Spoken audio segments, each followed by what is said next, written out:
It has been a long and sometimes trying road.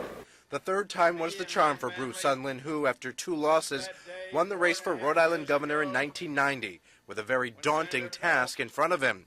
His first official act as governor shut down the banks involved in the Risdick collapse. I am declaring a bank emergency in Rhode Island.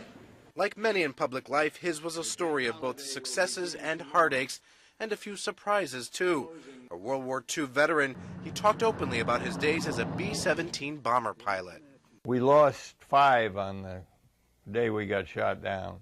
60 years later, Sundlun got back in a vintage B-17 and shared his experiences with a new generation. As governor, he was instrumental in the push to refurbish the state's largest airport.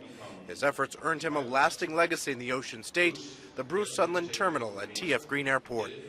His time in office was free of political corruption, but not without drama.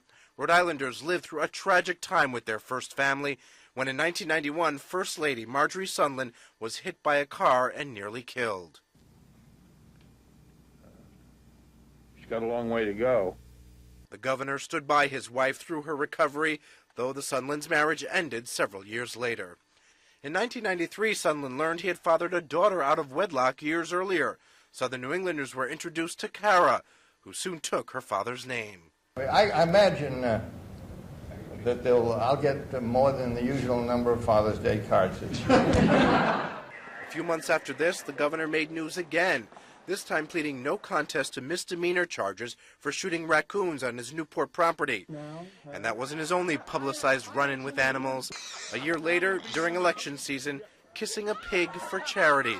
Though the humorous event didn't help Sundlun's political career, 3 days later he lost the Democratic primary to Murph York.